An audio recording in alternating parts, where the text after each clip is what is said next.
അപ്പോൾ ഈ ശ്രുതിയുടെ കാര്യത്തിൽ ഒരു കാര്യം, ഇപ്പം കീരവതാണ്. ഇപ്പം പദ്യപത്തിൻ്റെ അങ്ങനെ കഴിഞ്ഞു. ചില പിന്നെ അന്വേഷിക്കും ചില താള ഇതിലുള്ള ശ്രുതിയിലാണ് കണ്ടുകൊള്ളുക എന്നുള്ളവർക്ക് മാത്രം ഒന്ന് കുറച്ച് ഗൗരവമായിരിക്കണമെന്ന് മാത്രമേ ഉള്ളൂ. ബാക്കി അത് കഴിഞ്ഞാൽ ഈ കണ്ടിവാർക്കുഴലി പണ്ടൊന്നും ഉണ്ടായിരുന്നില്ല. കണ്ടിവാർക്കുഴലി അധികം ഇപ്പം ഈ അടുത്ത കാലത്താണ് കണ്ടിവാർക്കുഴലികൾ ധാരാളം വന്നത്. കണ്ടിവാർക്കുഴലി വന്ന് അതിന് അലറുമ്പോൾ അപ്പോഴൊക്കെയാണ് ഈ ശ്രുതിയുടെ ആവശ്യം എനിക്ക് പലപ്പോഴും തോന്നി. അതിന് ഇഷ്ടപ്പെട്ട പാട്ടുകാരൊക്കെ ആണെങ്കിൽ ഇഷ്ടപ്പെട്ട പാട്ടുകാരൊക്കെ എല്ലാവരും ഇഷ്ടപ്പെട്ട തന്നെ ഉണ്ടോ, ഞാനങ്ങനെ പ്രത്യേകിച്ചൊന്നുമില്ല. എങ്കിലും ചില മനസ്സിലാണെന്ന കുറേ ആൾക്കാരുണ്ട്. അപ്പം അവരൊക്കെയാണെന്ന് വെച്ചാൽ അവരോട് കൂടിയിട്ട് ഇങ്ങനെ അലാറാനും ഇതിനൊക്കെ വലിയ ഇഷ്ടമാണ്, വലിയ സന്തോഷമുള്ള കാര്യം, വലിയൊരു ഇഷ്ടമാണ്. അപ്പം കൂടുതൽ അനുഭവം നമ്മുടെ കുതിരകളിലൊക്കെ തോന്നി. അങ്ങനെ പിന്നെ വല്ലഭ കോമള എന്നുള്ളിടത്തുള്ള മറച്ചി ഇതൊക്കെ കഴിഞ്ഞു. അത് കഴിഞ്ഞ് എല്ലാം കഴിഞ്ഞ മരണവും കഴിഞ്ഞു. മരണത്തിന് കുറേ കൂടുതൽ ശബ്ദമുണ്ടാക്കി അങ്ങനെ ഞെക്കി കൊല്ലണ കൂട്ടത്തിലുള്ള രൂപത്തിലാക്കിയിട്ട് അവസാനം അതങ്ങൾ കഴിഞ്ഞാൽ അപ്പോൾ അത് അങ്ങനെയാണ് അലർച്ചണ കാര്യം. ഇതിന് ആ പദം കഴിഞ്ഞാൽ ഇപ്പോൾ സാധാരണ കണ്ടുകൊണ്ട് വരാറുള്ളതാണ് ആ ശ്രുതി പോലും രംഗത്താണ് ഓഫാക്കിയിട്ട് ഒറ്റ പോകാം. വാസ്തവത്തിൽ ചെയ്യുന്നത് വലിയ ഒരു തെറ്റ് തന്നെയാണെന്നാണ് എൻ്റെ അഭിപ്രായം. കാരണം രംഗത്ത് വിളക്ക് വെച്ച് കഴിഞ്ഞാൽ ഒരു ശബ്ദമില്ലാതെ കണ്ട് രംഗം ഉണ്ടാവരുതെന്നാണ് പഴമക്കാരും പഴയ ആശാന്മാരും ഞങ്ങൾക്ക് തമ്മിലുള്ള ഉപദേശം. ഒരു ശ്രുതിയെങ്കിലും ആ രംഗത്ത് ഉണ്ടാവണം. ശ്രുതി പോലും ഇല്ലെങ്കിൽ, ശ്രുതി വന്നാൽ ഇപ്പോൾ മുമ്പൊക്കെ ഇതുമാതിരി ഹാർമോണിയം പറ്റിയായിരുന്നു. ഇപ്പോൾ കേവലം നമ്മുടെ പോക്കറ്റിലിട്ട് കൊണ്ടുവരുന്ന പാകത്തിലുള്ള ഇലക്ട്രോണിക് സാധനങ്ങളൊക്കെയായി കാലം മാറ്റം വന്നു. ഒക്കെ നല്ല കാര്യമാണ്, അല്ലാന്ന് പറയാൻ പറ്റില്ല. ഒക്കെ വളരെ നല്ല കാര്യമാണ്. ഒരു വലിയ ഹാർമോണിയം പെട്ടി കൊണ്ടു നടക്കാൻ പറ്റുമോ? അതൊന്നുമില്ല. അപ്പോൾ അങ്ങനെ ഈ ശ്രുതിപ്പെട്ടിക്ക് മാറ്റങ്ങൾ വന്നു, ശ്രുതിക്ക് മാറ്റം വന്നില്ല. അതൊക്കെ നല്ല കാര്യമാണ്. അപ്പം അതുപോലും ഇല്ലാതെ കണ്ടുള്ള ഒരു രംഗത്തെ ചിന്തിക്കാൻ പോലും വയ്യ. കാരണം അവിടെ എന്താണ് വലിയ ന്യായീകരണം ചോദിച്ചാൽ എനിക്ക് പറയാൻ പറ്റില്ല. എനിക്ക് അങ്ങനെ ഒരു ന്യായീകരണം, കാരണന്മാരെ കണ്ടിട്ടുള്ളൊരു ശീലമുള്ള ആളാണ് ഞാൻ. 100 അവരെ അനുഗമിച്ച് പോകണമെന്നുണ്ട്. അപ്പം അങ്ങനെ ആ കണ്ടിവാർക്കുഴി അവിടെ കഴിഞ്ഞാൽ ഇത് ആകെ സൈലൻ്റായി. ഒരു പക്ഷേ ഇത് ന്യായം പറയുക രാത്രിയാണ് എന്നൊക്കെയോ ശരി ഒക്കെ സംഭവിച്ചു. പക്ഷേ എനിക്കത് വലിയൊരു ആലോചനയായിട്ടാണ് തോന്നാറ്. ഞാനത് നിർത്താൻ സംഭവിക്കാറില്ല. 1-2 നിൽക്കുന്നത് ഞാൻ പറയേണ്ടതുണ്ട്. ആ ശ്രുതി കൂടിയിട്ട് അറിയില്ല. പിന്നെ ഇപ്പോഴും എൻ്റെ കീചകനാവുമ്പോൾ അത് ആ ശ്രുതി ഇങ്ങനെ കിടക്കുന്നുണ്ടാവും. അപ്പോൾ അതിലിങ്ങനെ അലറിയുമുണ്ട്. അവിടെ ചെന്നിരിക്കലും ആ ദേഹം തൊട്ട് നോക്കലും ആ കല്ല് പോലെയാണെന്നുള്ളത് ഒക്കെ എന്താ അങ്ങനെ വരാൻ കാരണം അങ്ങനെ ആടുമ്പോൾ അതിൻ്റെ ഒരു സുഖം വേറെ. അത് കഴിഞ്ഞ് ആ മരണത്തോട് കൂടിയിട്ടുള്ള ആ ശ്രുതി ആക്കുമ്പോൾ അത് വലിയൊരു സന്തോഷമായി തോന്നുന്നുണ്ട്. അതിന് വലിയൊരു ചാരിയാർത്ഥം തോന്നാറുണ്ട് എനിക്ക്. അങ്ങനെ അതാണ് ഈ ശ്രുതി പോലും ഇല്ലാതെ കണ്ടു രംഗം ശൂന്യമായി കിടക്കരുത് എന്ന് വളരെ നിർബന്ധമായിരുന്നു. ഇതേമാതിരി തന്നെ ഇപ്പോൾ ഈ അടുത്ത കാലത്ത് വന്നതാണ്. ഇപ്പം ഞാനതിനൊരു തെറ്റ് ശരിയല്ല എന്ന് പറയാനൊന്നും തയ്യാറല്ല. ഇപ്പോൾ ആ നളനെ കാട്ടിലിക്കാൻ അയച്ചാൽ പിന്നെ അവിടെ ഈ പറഞ്ഞ കൂടുതൽ ആകെ നിശ്ചലമാണ്. ശ്ലോകത്തിന് പക്ഷേ ശരിയായിരിക്കാം, അല്ലാന്ന് പറയില്ല. പക്ഷെ അവിടെ പുഷ്കരന് എന്തെങ്കിലും കാണിക്കുന്ന സമയത്ത് ഈ നമ്മുടെ ചലനങ്ങളാണ്, വെറും ചലനങ്ങളെ കൊണ്ട് നമുക്ക് മുദ്ര പൂർത്തീകരിക്കാൻ പറ്റില്ല. പിന്നെ ആ ചലനങ്ങൾക്ക് ജീവൻ കൊടുക്കുന്നതാണ് ചണ്ടി മൊത്തവും എൽത്താളും. നമ്മുടെ സ്വന്തം വാദ്യങ്ങളായിരിക്കുന്ന ചെണ്ടമത്തവും എൽത്താളം ചേകല ഇതൊക്കെ പോലെ ഒരു ചെറിയ മുദ്രയാണെങ്കിലും അതിന്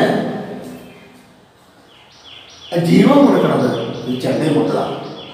അപ്പം അതുപോലും ഇല്ലാതെ കണ്ട് മുഴുവൻ മുദ്ര കാണിച്ചുകൊണ്ട് വലിയ കാര്യം ഒരു സുഖമായി തോന്നുന്നില്ല. അപ്പോൾ എന്താ പറഞ്ഞാൽ അപ്പോൾ അങ്ങനെ അതും ശ്രുതിയിലാവുക. ഈ ചെണ്ടയും മക്കളൊക്കെ ശ്രുതിയിലായിരുന്ന ഒരു കാലങ്ങളൊക്കെ ഉണ്ട്, ഇപ്പോഴും ഉണ്ട്.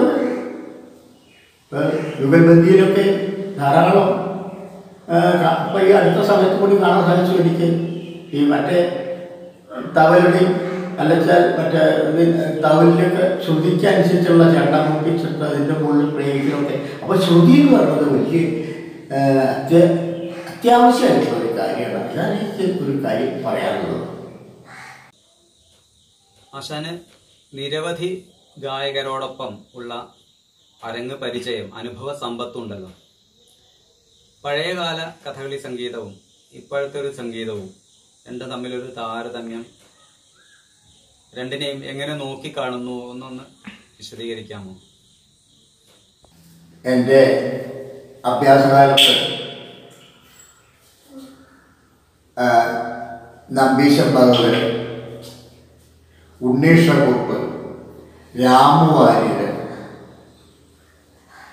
ചേർത്തല സംഗമപ്പണിക്കർ, പയ്യന്നൂർ കുഞ്ഞമ്പു പൊതുവാൾ, വൈക്കം സഹോദരന്മാർ, അമ്പലപ്പുഴ ഉണ്ണീഷപ്പണിക്കർ, ഇങ്ങനെ അനവധി ആശാന്മാർ എൻ്റെ അഭ്യാസകാലത്ത് എനിക്ക് വേണ്ട നിർദ്ദേശങ്ങൾ തന്നിട്ടുണ്ട്. അവരെ കൊണ്ടുപോയിട്ടുണ്ട്. അതിൽ നമ്പീശൻ ബാബുവിനോട് ആയിട്ടുള്ള ഒരു ബന്ധം എന്തെന്നില്ലാത്ത ഒരു അനുഭൂതി ഉണ്ടാക്കണം. കാരണം ഇത് എൻ്റെ വേഷത്തിൻ്റെ കാര്യത്തിലായാലും ശരി, രംഗത്ത് പണിയെടുക്കുന്നതിൻ്റെ കാര്യമായാലും നന്നായിട്ടുണ്ടെങ്കിൽ ഒന്ന് ചുരുക്കും. ഇത്രയുള്ളൂ. ചീത്തയായ എന്തെങ്കിലും തരത്തിൽ അപാകത വന്നാൽ അദ്ദേഹം ശാസിക്കലടക്കം ഉണ്ടായിട്ടുണ്ട്. അത്രയും നന്നായിട്ടാണ്. ഒരു തവണ ഇതുമാതിരി നമ്പീശൻ ബാബു ഉണ്ണീഷക്കുറുപ്പ് വേണം കളിക്ക് വേറെ ഒരാളും കൂടി വെങ്ങാനായിട്ട് മറ്റേ കളിക്കേറ്റിരുന്നു. ഒരു രണ്ടാളെയും കണ്ടപ്പോൾ ഏതായാലും കളി നടന്നാൽ പുഷൗട്ട് ചെയ്യുക, എത്താവളം എടുത്താണ്ട് വന്നു പറഞ്ഞിട്ട് ഞാൻ വലിയ കാര്യമായിട്ട് രണ്ടാം കൊണ്ടൊക്കെ ചുറ്റി ആശാൻ്റെ കൂടെ നിന്ന് പാടാൻ തുടങ്ങിയപ്പോഴൊക്കെ ഉണ്ണീഷക്കുറുപ്പാശാൻ അവരൊക്കെ എത്തി. പിന്നെ അത് അധികം വേണ്ടി വന്നില്ല. അല്ല, അത്രയും സഹകരിപ്പിച്ച് കൊണ്ടുപോയിരുന്നു. ഇതേപോലെ തെക്കൻ നാട്ടിലൊക്കെ ചെല്ലുമ്പോൾ അന്ന് തകഴി കുട്ടമ്പിള്ള, പത്തിയൂരുഷമുള്ള, മുജാക്കൽ ഗോപികുട്ടനായ ഇവരൊക്കെ ആയിരുന്നു പാട്ടുകാരൻ. അപ്പോൾ ഇവിടുത്തെ കൂട്ടത്തിലൊരു ചടങ്ങ് ചുറ്റിയും അവർക്ക് അറിയില്ല എന്നറിയില്ല. എന്നിരുന്നാലും ഒരു തവണ അവിടെ എൻ്റെ കെർമിനത്തിൽ ധർമ്മോത്തര ഉണ്ടായിരുന്നു, കരുനാഗപ്പള്ളി ഉണ്ടായിരുന്നു. ഒരു വീട്ടിൽ വെച്ചിട്ട് നടക്കുമ്പോൾ അദ്ദേഹമാണ് അതിൻ്റെയൊക്കെ ചുമതല. അപ്പോൾ നോക്കുമ്പോൾ ഈ നിർനിരോധം നിശ്ചയിച്ച ആൾ ആശാൻ വന്നില്ല. അപ്പോൾ എന്നോട് പറഞ്ഞു, അങ്ങനെ ഷൂട്ടറാണ്. അപ്പോൾ അദ്ദേഹം എന്നോട് വന്ന് അത് നേരത്തെ കളിസ്ഥലത്ത് എത്തണ ഒരു ഭാഗവതരാണ്. എല്ലാവരും എത്രയും ബാധ്യതയുണ്ടാവും, എല്ലാ കാര്യങ്ങളും നോക്കിക്കൊണ്ട്. അങ്ങനെയാണ് കുടുംബപരമായിട്ടും തൊഴിൽപരമായിട്ടും വലിയ അഗ്രഗണ്യനായിരുന്നു. അദ്ദേഹം പറഞ്ഞു, കുഞ്ഞെ അങ്ങനെ അവിടുത്തെ വടക്കൻ ഭാഗത്തുള്ള കൂട്ടത്തിൽ 15 കാലത്തിലുള്ള പദങ്ങളൊന്നും ആവില്ല, ചിലപ്പോൾ അത് 2ാം കാലത്തെ ആവും. ഞാനെടുത്ത് എന്നപ്പോൾ ചെയ്യുക, ബാല്യകാലത്തിൽ നിന്നുള്ള 2ാം കാലത്തിലായിരുന്നു. അപ്പോൾ നമുക്കതിന് ബുദ്ധിമുട്ട് തോന്നിയിട്ടില്ല. കാരണം മുദ്ര കുറച്ച് സ്പീഡ് കൊണ്ടെന്ന് മാത്രമേ ഉള്ളൂ. സായി കുറച്ച് മുറിച്ചുകൊണ്ട് വേണം ചെയ്യാൻ. 2ാം കാലത്തിലെ വഴി അദ്ദേഹത്തിന് വളരെ സന്തോഷമായത്. ഇങ്ങനെ സഹകരിച്ച് പോകണം. ഒരു വടക്കനാണ് കേവലം പറഞ്ഞുകൊണ്ടിരിക്കരുത് എന്നൊന്നും അതൊക്കെ നമുക്ക് ജീവിതത്തിൽ മറക്കാൻ വയ്യാത്ത. അതുമാതിരി ആർക്കും ആരുടെ പാട്ടായാലും ശരി ശിങ്കടി പാടാൻ പറ്റിയ ഒരാൾ അത് രാമുവാരനാണ്. രാമുട്ടിവാരൻ, ഞങ്ങൾ രാമുവാരൻ എന്ന് പറയുന്ന നാട്ടുകാരനാണ്. രാമുവാരൻ എന്നാണ് ഞങ്ങളൊക്കെ രാമു എന്നാണ് വിളിച്ചിരുന്നത്. അപ്പോൾ രാമുട്ടിവാരനാണ്. അപ്പോൾ ഉണ്ണീഷക്കുറുപ്പ് പിന്നെ പറയേണ്ട കാര്യമില്ല. നമ്പീശമ്പകരുടെ ഈ ഒരേമാതിരി ആണോ ചോദിച്ചാൽ എനിക്ക് അതിന് വലിയ കുറച്ചൊരു അഭിപ്രായ വ്യത്യാസമാണ്. പക്ഷെ ഉണ്ണീഷക്കുറുപ്പിൻ്റെ എന്താ വെച്ചാൽ അത് ജന്മന ഉണ്ടായിട്ടുള്ള ഒരു പിന്നെ സിദ്ധിയാണ്. കാരണം ഉണ്ണീഷക്കുറുപ്പ് കളമെഴുത്തും പാട്ടുമായിട്ട് ചെപ്പശ്ശേരി പുത്തനാക്കൽ ക്ഷേത്രത്തിൽ വന്ന് കളമെഴുതി പാടിയിരുന്ന ഒരു കാലം എനിക്ക് ഓർമ്മയുണ്ട്. അന്നും ആ ചെറുപ്പത്തിൽ അദ്ദേഹം പാടിയിരുന്ന പാട്ട് അതങ്ങനെ മൊത്തം. പിന്നെ നമ്പീശമ്പകരുടെ സന്തോഷ സഹചാരിയായിരുന്നു. അദ്ദേഹത്തിൻ്റെ മക്കളിൽ ഒരാളായിട്ടാണ് ഉണ്ണീഷക്കുറുപ്പിനെ കണ്ടിരുന്നതും. അങ്ങനെ അവരുടെ കുടുംബത്തെ അങ്ങനെ കുടുംബ ജീവിതത്തോടു കൂടി ബന്ധപ്പെട്ടതാണ് അദ്ദേഹത്തിൻ്റെ സംഗീതം. സംഗീതം എന്നൊക്കെ പറഞ്ഞാൽ അദ്ദേഹത്തിൻ്റെ കൂട്ടത്തിൽ പിന്നെ അത്രയും ഒരു എന്താ പറയണ്ടത്, അങ്ങനെ ഒരു എവിടെ വേണച്ചാൽ പിടിച്ച് പാടാൻ അദ്ദേഹത്തിന് സാധിക്കുന്ന ഒരാൾ. അതിനൊക്കെ പറ്റിയ ഒരു ശില്പിക്കാരനായിരുന്നു രാമകുട്ടിവാരൻ. അതേമാതിരി തന്നെ വേണ്ടായിരുന്നു. പക്ഷെ എൻ്റെ അഭ്യാസത്തിൽ തങ്കപ്പടിക്കലും കുഞ്ഞമ്പുമായിരുന്നു. ഈ നമ്പീശമ്പകർ കുട്ടപ്പക്കുറുപ്പിൻ്റെ ഒരു ശിഷ്യനായിരുന്നു തങ്കപ്പടിക്കൽ. ഇപ്പോഴും ജീവിച്ചിരിപ്പുണ്ടാണ്. അദ്ദേഹത്തിന് ഒരു ആക്സിഡൻ്റൊക്കെ പറ്റിയിട്ടാണ് അദ്ദേഹത്തിൻ്റെ പാട്ടിനൊരു മാറ്റം വന്നത്. പക്ഷെ എന്നാലും ഞങ്ങളുള്ള കാലത്ത് അങ്ങനെയുള്ള പ്രശ്നങ്ങളൊന്നും ഉണ്ടായിരുന്നില്ല. നന്നായിട്ട് പിന്നെ ധാരാളം കഥ തോന്നും. കഥ തോന്നിക്കൽ ഒരു പ്രധാനമായിരുന്നു. അത് കഥ തോന്നും. അതുപോലെ കുഞ്ഞുമുപ്പതുമാണ് ചെറിയ ശബ്ദമായിരുന്നെങ്കിൽ നല്ല വൈക്കം സഹോദരന്മാരും അതേമാതിരി അങ്ങനെ പലരും എൻ്റെ കളരിയിൽ കൂടെ പോയത്. അപ്പോൾ അവരുടെയൊക്കെ സഹകരണം ഇതൊക്കെ എനിക്ക് ധാരാളം കിട്ടിയിട്ടുണ്ട്. പിന്നെ അവരുടെയൊക്കെ അന്നത്തെ കാലത്ത് വേറൊരു കലകളിലേക്കുള്ള ശ്രദ്ധയോ ഇതൊന്നും അത്രയ്ക്ക് ഉണ്ടായിരുന്നില്ല. ജന്മന ഉണ്ടായിരുന്ന ചിലത് ഒഴിച്ച് ഇപ്പോൾ അങ്ങനെയല്ല. പറഞ്ഞ ഹാർമോണിയം പറ്റിയിട്ടിപ്പോൾ പിന്നെ തമ്പുരുവിൻ്റെ ശ്രുതി ചേർത്തിട്ടുള്ള ഇലക്ട്രോണിക്സ് പെട്ടിക്ക് വന്നിരിക്കുന്നത്. അതേമാതിരി ധാരാളം സംഗീതം പാട്ടുകൾ കേട്ട് അതൊക്കെ കുറെ കേട്ടാലും മനസ്സിലാവും. പിന്നെ കുറെ പരീക്ഷണങ്ങളെ കൊണ്ടാണ് അതിന് സന്ദർഭം ഉണ്ടാകും. അങ്ങനെയൊക്കെയാണ് ഇപ്പോഴത്തെ പാട്ടുകാർ ഒരു തരത്തിൽ പറയാൻ വളരെ ഭാഗ്യവന്മാരാണ് ഇന്നത്തെ കാലത്ത് പാട്ടുകാർ. ഇപ്പം രാമോഹൻ്റെ അച്ഛൻ്റെ കാര്യം തന്നെ ഒരു ദൃഷ്ടാന്തം പറയാം. അദ്ദേഹത്തിന് അതിമോഹം സദനത്തിൽ TTC കഴിക്കാൻ വേണ്ടിയിട്ട് ടീച്ചേഴ്സ് ട്രെയിനിങ് സ്കൂളിൽ ഒരു വിദ്യാർത്ഥിയായിട്ട് വന്ന കാലത്ത് അദ്ദേഹം പാട്ടിന് അതിമോഹം. അതിന് അവിടെയെല്ലാം സാധിക്കും എന്നുള്ള ചായയിൽ അദ്ദേഹം അവിടെ വന്ന് TTC പല ഇവിടെ കൊടുവായിലൊക്കെ ഉണ്ടായിരുന്നു. എങ്കിലും അവിടെ വന്ന് അവിടെ എടുത്തത് അവിടെ ഒഴിവ് സമയം കിട്ടിയ കളരിയിൽ വരിക, ഒഴിവ് സമയം കിട്ടിയാൽ ഞങ്ങളുടെ കൂടെ ചെലവഴിക്കുക. ഈ പിന്നെ സ്കൂളിൽ TTCക്ക് പഠിക്കുന്നതിൻ്റെ സമയത്തിൻ്റെ പുറമെയാണ്. അങ്ങനെ അദ്ദേഹത്തിൻ്റെ ആഗ്രഹം കുറേ നടത്തിയിരുന്ന പിന്നെ റൂമിലൊക്കെ ചൊല്ലിയാട്ടത്തിൽ അദ്ദേഹം പാടിയിരുന്നു. പുളിമുട്ടി താളം പിടിച്ചിട്ട് കളരിയിൽ ചേർന്നിട്ട് പാടിയിരുന്നു. പക്ഷേ അദ്ദേഹം വളരെ കട്ടപ്പാടെന്നുള്ളതല്ല, അവരുടെ കൂട്ടത്തിൽ അവർ യോജിക്കാൻ കുറച്ച് ബുദ്ധിമുട്ടിയിട്ടുണ്ട്. എങ്കിലും കുറേ സമാധാനമായിട്ട് അദ്ദേഹം അത് കൈകാര്യം ചെയ്തിരുന്നു. ഒരു അത്യാവശ്യം റേഡിയോ സ്റ്റേഷനുകളൊക്കെ സ്വന്തം പ്രയത്നം കൊണ്ട് ഉണ്ടായതാണ്. അല്ലാതെ കൊണ്ട് വേറെ ഒരു വീട് കിട്ടിയത് എടുത്തുകൊണ്ടുള്ള ഏർപ്പാടല്ല അദ്ദേഹം. അതിൽ വലിയ ഇപ്പോൾ മക്കളൊക്കെ പാടെ മിടുക്കന്മാരായിട്ടുള്ള സംഗീതജ്ഞന്മാരായാലും അദ്ദേഹത്തിൻ്റെ ആത്മാവ് സന്തോഷം കൊണ്ടുണ്ടാവും, സംശയമൊന്നുമില്ല. അത് അദ്ദേഹത്തിൻ്റെ മോഹമാണ്. അത് മക്കളായി സാധിപ്പിച്ചു. അദ്ദേഹം അത്യാവശ്യം പാടിയിട്ടുണ്ട്. എൻ്റെ വേഷത്തിന് പാടിയിട്ടുണ്ട്, എൻ്റെ പൂതനാമോക്ഷത്തിന് പാടിയിട്ടുണ്ട്, രാമവാരനും മോരും കൂടി നല്ല 2 പാട്ടുകൾ. അപ്പോൾ എന്താ പറയുക വെച്ചാൽ ഇതാണ് അന്നത്തെ ആ സൗകര്യം അന്ന് ഉള്ള സൗകര്യമല്ല ഇന്ന്. ധാരാളം പാട്ടും ധാരാളം സംഗീത കച്ചേരികളും ഇതൊക്കെ കേട്ട് ഇതിലുള്ള രാഗം അതിലേക്കെടുത്ത് അതിലുള്ള രാഗങ്ങൾ ഇതിലേക്കെടുത്ത് അങ്ങനെയൊക്കെയുള്ള പരീക്ഷണത്തിനൊക്കെയുള്ള ധാരാളം സന്ദർഭങ്ങളും സാഹചര്യങ്ങളും ഇന്ന് ധാരാളമുണ്ട്. അപ്പം അതുകൊണ്ട് ഈ നെയ്യ് കൂടുതലായി അപ്പം ചീറ്റാവുക അങ്ങനെ പറ്റുമല്ലോ, അത്രയും സ്വാദം ഉണ്ടാവുകയില്ല. അങ്ങനെ അതാണ് ഈ മറ്റേ ഇപ്പോൾ ഉണ്ടായത്. അതുകൊണ്ട് ധാരാളം പലതരത്തിലുള്ള പ്രയോഗങ്ങളും അതിനുള്ള സന്ദർഭവും സാഹചര്യവും ഉണ്ടാവും. ഇല്ലാണ്ട് ഒന്നും നടക്കില്ല. അതിനൊക്കെ ധാരാളം സന്ദർഭമുണ്ട്, സാഹചര്യമുണ്ട്. അങ്ങനെ പണ്ടുള്ളവരും ഇപ്പോഴും ആയിട്ടുള്ള വ്യത്യാസം വളരെ മുന്നോട്ട് പോയിരിക്കുന്നു ഇപ്പോഴത്തെ. അപ്പം അങ്ങനെ വരുമ്പോൾ ഞങ്ങൾക്ക് കളിക്കാൻ എന്നെ പറ്റിയോളം പറയുകയാണ് ഞങ്ങൾക്ക് എനിക്ക് കളിക്കാനും ഒരു പ്രത്യേകിച്ച് ഇൻട്രസ്റ്റ് ഉണ്ട്. ആ രംഗത്ത് ചെന്ന് കഴിഞ്ഞാൽ വാസ്തവത്തിൽ ഇതേവരെ ഒരു അപകടപ്പെട്ടിട്ടുള്ള ഒരു സന്ദർഭം എനിക്ക് വേണ്ടി വന്നിട്ടില്ല. അങ്ങനെ ആരെങ്കിലും എനിക്ക് മിടുക്കന്മാരായിട്ടുള്ള പാട്ടുകാരും ചണ്ടക്കാരും മത്തളക്കാരും എനിക്ക് രംഗത്ത് കിട്ടാറുണ്ട്.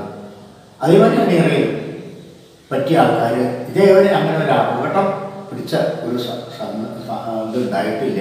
ഇനി അഥവാ എന്തെങ്കിലും തരത്തിൽ വീക്ക്നെസ് ഉണ്ടെങ്കിൽ ഞാനത് മേക്കപ്പ് ചെയ്ത് കൊണ്ടുപോവുകയും ചെയ്യും. അപ്പോൾ അങ്ങനെ യഥാർത്ഥമായിട്ടുള്ള അപ്പോൾ ഒന്നാമത് രംഗത്തെ ജീവൻ പാട്ടുകാരനെ സംശയമൊന്നുമില്ല.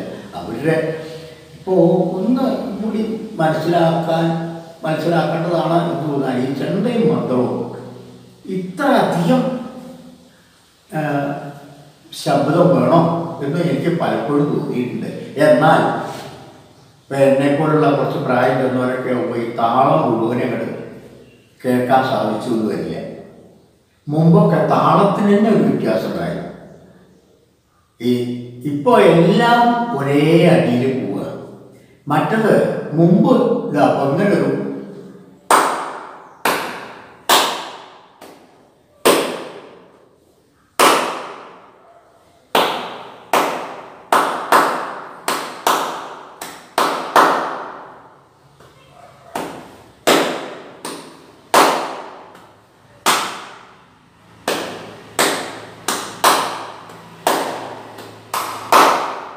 ഇങ്ങനെയായിരുന്നു പണ്ടൊരു ചെമ്പട പിടിച്ചിരുന്നു. ഇപ്പം എന്തായിച്ചാൽ എല്ലാം ഒറ്റടിയിലാണ്.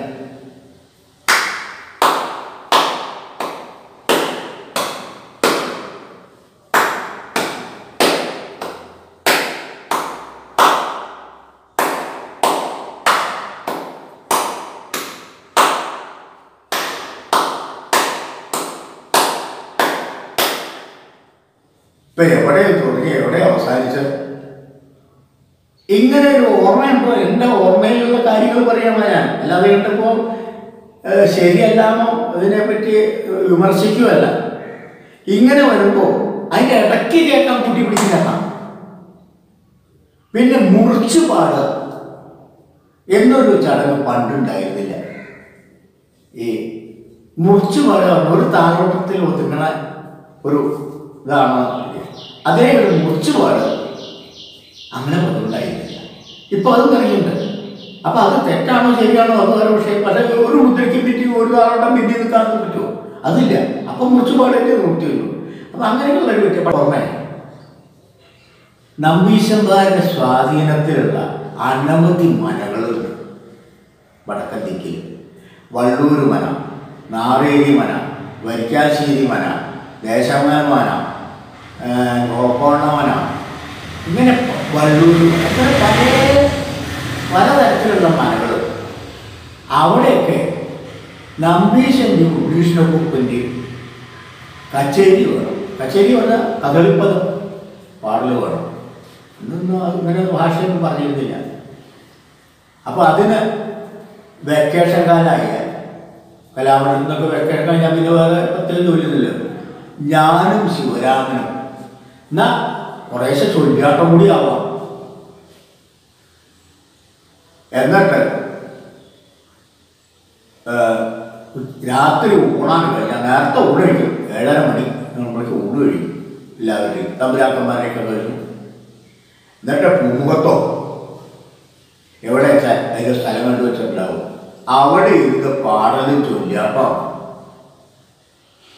ഇതിൽ ഒരുവിധം എല്ലാ ദിക്കിലും ഞാനും നമ്പീശന്മാരുടെ ഉണ്ണീഷക്കുറുപ്പിൻ്റെ രാമുകാരിയും കൂടെ അതിന് തൃത്താല പിന്നെ ആലിപ്പറമ്പ് കൃഷ്ണപ്പുകൾ, ശിവരാപ്പുകൾ, കുഞ്ഞേഷപ്പുകൾ, കേശവൻ, കൽക്കത്തയിൽ നിന്ന് 2-3 കേശവന്മാർ വരാണ്. ഇവരൊക്കെ വന്നു കഴിഞ്ഞാൽ പിന്നെയുള്ള പ്രയോഗം എന്താ? പാട്ടാണ് പ്രധാനം കേട്ടോ, അല്ലാതെ ഇവിടെ ചൊല്ലിയാട്ടം. പിന്നെ ഇതിൽ ദേശമ്പലത്ത് ഒരിക്കലും തമ്പുരാട്ടിയിട്ടുണ്ടായിരുന്നു നമ്പീശന്മാരെ സൃഷ്ടിക്കായിട്ട് കുചേലവൃത്തം. ഞാനായിരുന്നു ചൊല്ലിയാടിയിരുന്നു മുഴുവനെ, നമ്പീശന്മാരും തമ്പുരാട്ടിയും കൂടി. അവരെ വള്ളൂർ മരിക്കൽ. ഇങ്ങനെ പല ദിക്കിലും കച്ചേരികളും. കഥകളിപ്പോൾ അത് കച്ചേരിയാണ് ഇപ്പോഴത്തെ ഭാഷയെ പറയുകയാണെങ്കിൽ. അങ്ങനെ അതിലൊക്കെയും പങ്കെടുത്തിട്ട് അതിലൊക്കെയും നമ്പീശന്മാരും ഒക്കെ ആയിട്ട് വലിയ താല്പര്യമായിരുന്നു. അവർ ഉണ്ണീഷക്കുറുപ്പ് എല്ലാവരുമായിട്ട് അത് അവരൊക്കെ എന്നെ എന്തൊന്നുമില്ലാത്ത സഹായം. അപ്പോൾ അവർ ഇപ്പോഴത്തെ വെച്ചാൽ ഈ അങ്ങനെയുള്ള സഹായം ഇല്ല എന്നുള്ളതല്ല പറയണത്. അപ്പോൾ അതിനുള്ള സമയവുമില്ല, സാഹചര്യവുമില്ല. ഇതുമാതിരി ഇപ്പം നേരത്തെ പറഞ്ഞില്ലേ, മറ്റേ ഇങ്ങനെ ധാരാളം മനകളിൽ പോയി ചൊല്ലിയാടിയിരുന്നു ഞാനാണ്. ഇതൊക്കെ ഇപ്പോൾ പറഞ്ഞാൽ തന്നെ വിശ്വസിക്കാൻ പറ്റില്ല. ഇതേമാതിരി തന്നെയാണ് നമ്മുടെ കോട്ടയത്ത് കുറവലങ്ങാട് എന്ന് പറയുന്ന സ്ഥലത്ത് മണ്ണയ്ക്കനാട്, നമ്മുടെ മണ്ണയ്ക്കനാട് മനസ്സിൽ നമ്മുടെ സിനിമാനാട് ബാബുപൂരിയൊക്കെ അദ്ദേഹവും അദ്ദേഹത്തിൻ്റെ അനുജനും കൂടി നമ്മുടെ ആലപ്പുഴത്തുള്ള അക്കോട്ടിൻ്റെ അടുത്ത് കഥകളി പഠിക്കുക. അതിന് ഇവിടുന്ന് ഉണ്ണീഷക്കുറുപ്പായിരുന്നു പോയിരുന്നത്. അപ്പോൾ ഉണ്ണീഷിനെ വലിയ കാര്യമാണ് അദ്ദേഹത്തിൻ്റെ അച്ഛന്. അപ്പം കഥകളി കൊണ്ട് എന്തൊന്നുമില്ലാത്ത ഭ്രമം ഉള്ളതാണ്, എല്ലാവരെയും അദ്ദേഹം മനസ്സിലാക്കി വെച്ചിട്ടുണ്ട്. അതേമാതിരി തന്നെ ആനകൾ 2-3 ആനകളും ഇതൊക്കെ ഇട്ട് അദ്ദേഹം തന്നെ സമ്പന്ന കുടുംബത്തെയാണ് അവരെന്നുള്ളത് കണ്ടാലൊന്നും മനസ്സിലാവില്ല. അങ്ങനെ ധാരാളം ഉണ്ടായിരുന്ന ഒരാൾ അവിടെ ചൊല്ലിയാട്ടം ഇവർ രണ്ടാളും പഠിക്കുക. അങ്ങനെ ആലപ്പുഴത്തെ അക്കോട്ടം വന്നിട്ട് പഠിപ്പിച്ചിരുന്നു. ഇപ്പോൾ പഠിപ്പിക്കൽ മാത്രം പോലെ അത് ചൊല്ലിയാടി കാണണമെന്നും പറഞ്ഞിട്ട് ഞാനായിരുന്നു ചൊല്ലിയാടാൻ പോയിരുന്നു. അങ്ങനെ ഞാൻ ബലവന്തരും കൃഷ്ണനും അവരുടെ അരങ്ങേറ്റം തന്നെ ഉണ്ടായിരുന്നു. ബാബുപൂരിൻ്റെ ബലവന്തരും അദ്ദേഹത്തിൻ്റെ അനിയൻ നാരായണ പേരിൻ്റെ മനോരമയുടെ ജോലി ചെയ്യുന്നപ്പോഴും അദ്ദേഹം ഇവരൊക്കെ അദ്ദേഹത്തിൻ്റെ കൃഷ്ണനെ വയ്ക്കും. അപ്പോൾ ആദ്യം ചൊല്ലിയാട്ടിൽ ഞാനാണ്. ചൊല്ലിയാട്ടൊക്കെ കഴിഞ്ഞാൽ അവരുടെ ചൊല്ലിയാട്ടം അദ്ദേഹം മാതാ കോളേജിൽ പിന്നെ അധ്യാപകനായിരുന്നു. അത് കഴിഞ്ഞ് വന്നാൽ ഭ്രാന്ത് മൂത്തിട്ട് കഥകളി ഭ്രാന്താണ് മൂത്തിട്ടുണ്ടായില്ല. അപ്പോൾ അവിടെ തന്നെ താമസിച്ചും കൊണ്ട് ചൊല്ലിയാട്ടം 2 നേരം ചൊല്ലിയാടില്ല എൻ്റെ വക. അത് കഴിഞ്ഞാൽ അവരുടെ ചൊല്ലിയാട്ടം ഇത് തന്നെ. അപ്പോൾ അതിന് മാറ്റം മനസ്സിലാക്കാനൊന്നും പറ്റില്ല. അപ്പം അങ്ങനെ അവർ എൻ്റെ ചൊല്ലിയാട്ടം കാണലും ഒക്കെ അങ്ങനെ കുറവായി. അതിനൊരു ഉണ്ണീഷക്കുറുപ്പായിരുന്നു ആദ്യം പാട്ട്. പിന്നെ അത് കഴിഞ്ഞപ്പോൾ കുറച്ച് കഴിഞ്ഞപ്പോൾ രാമകൃഷ്ണൻ നായരെ പറഞ്ഞ് ബോംബെയിലെ ഒരാളുണ്ടായിരുന്നു. അദ്ദേഹം വന്നിട്ടാണ് പിന്നെ പുറത്ത് കഴിഞ്ഞപ്പോൾ അത് നിർത്തി. ബാക്കി അദ്ദേഹത്തിൻ്റെ ജോലിയൊക്കെ കൂടുതൽ വന്നുകൊണ്ട് അങ്ങനെ കുറവിലേക്കാണ്ട് മണ്ണക്കരാണ്ട് മണിക്കില്ല കുറേ കാലം താമസിച്ച് ചൊല്ലിയാട്ടതൊക്കെ ഉണ്ണീഷക്കുറുപ്പായിരുന്നു പാടാൻ. അങ്ങനെ വളരെ ഇതായിട്ട് പലരും അതിന് ചണ്ടയ്ക്ക് ചിലവരുണ്ടായിരുന്നു. പിന്നെ അരങ്ങേറ്റവും കളിയൊക്കെ ധാരാളം ആലപ്പുറത്ത് ധാരാളം കളികളും ഇതൊക്കെ ആ ഭാഗത്തുണ്ടായിരുന്നു. ബാബുപൂരിയും ഒരു അച്ഛനും ഒക്കെ വളരെ ഉത്സാഹിച്ചിരുന്ന ഒരു കൂട്ടരാണ്. ഇപ്പം ഈ ഉണ്ണീഷക്കുറുപ്പ് പള്ളിപ്പുറത്ത് വരയ്ക്കൽ പിറന്നാളുണ്ടായാലും ഒക്കെ ധാരാളം പിന്നെ അന്ന് PDM പൂരിറ്റി ചെയ്യുന്ന കൂടെ അതിനും ധാരാളം കച്ചേരികൾ നടത്തിയിട്ട് ഇപ്പോഴും ഉണ്ടാവുക റെക്കോർഡൊക്കെ അവിടെ. ഞാൻ 1-2 തവണ പോയി കേൾക്കാൻ പോയിട്ടുണ്ടായിരുന്നു. അപ്പോൾ അങ്ങനെ അന്ന് കച്ചേരിയായിട്ട് അവിടെ നടത്തിയിരുന്നു. ഇതേപോലെ പല ദിക്കിലും പല മനകളിലും അവർക്ക് അതിനു വേണ്ടിയിട്ട് കുറെ കഷ്ടപ്പെട്ടിട്ടുണ്ട് എന്നുള്ളതാണ്. ഉണ്ണീഷക്കുറുപ്പിൻ്റെ പാട്ട് തന്നെ കേൾക്കുള്ളൂ എന്നുള്ള ചായയിൽ മറ്റേ വാഴപ്പള്ളി ഇതേമാതിരി ധാരാളം കച്ചേരികൾ നടത്തിയിരുന്നു. അപ്പോൾ എന്താ പറയുക, അങ്ങനെ ഉണ്ണീഷക്കുറുപ്പിനെ സ്നേഹിക്കുന്ന അനവധി പേര് ആ കാലത്ത് ഉണ്ടായിരുന്നു എന്നുള്ളതാണ്. ഇതിനൊക്കെ ഉണ്ണീഷക്കുറുപ്പാണ് കച്ചേരിയുടെ ഒരു മുൻഗാമി. അത് കഴിഞ്ഞപ്പോൾ നമ്മുടെ ശങ്കരപ്രാന്തി അദ്ദേഹം അവിടെ നിന്നും കൂടി ഒരു പടി മുന്നോട്ട് പോയി.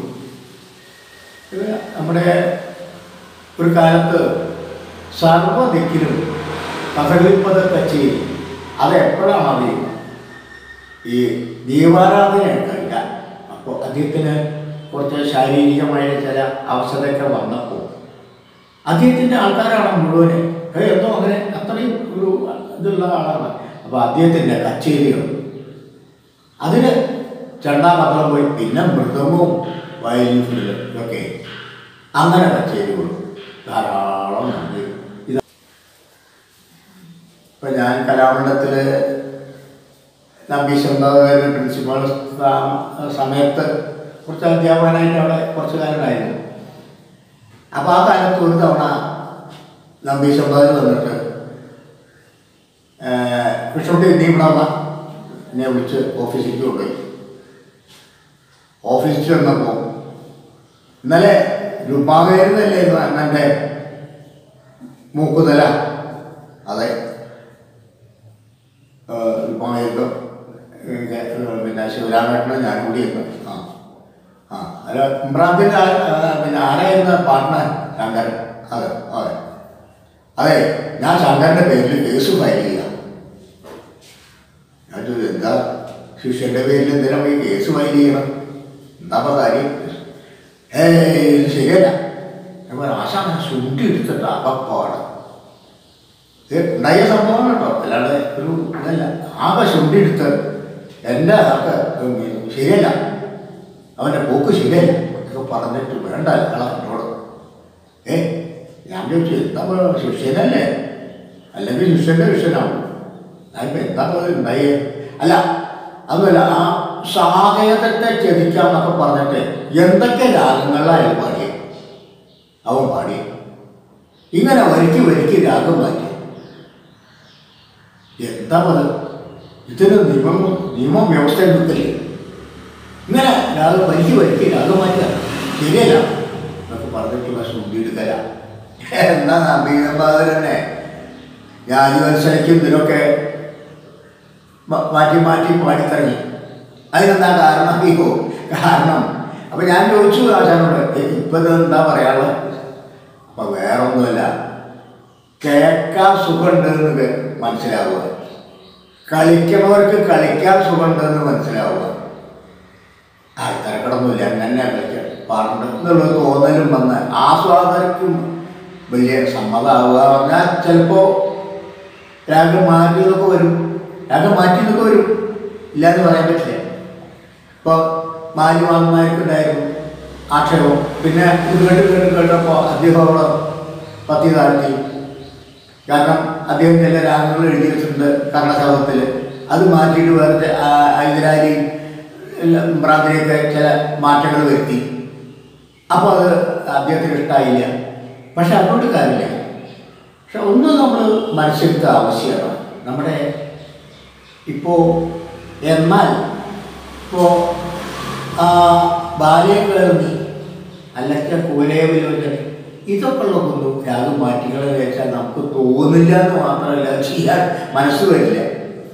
അതിൻ്റെ ആ സന്ദർഭവും ആ താളവും ഇതൊക്കെ പാടെ അതിന് യോജിച്ചതാണ്. അങ്ങനെ മാറ്റിനോണ്ട് തെറ്റൊന്നുമില്ല. പക്ഷെ അതിങ്ങനെ സ്വാധീനം വിചാരിച്ചിട്ട് വരിക്ക് മാറിയാൽ അതും വയ്യ.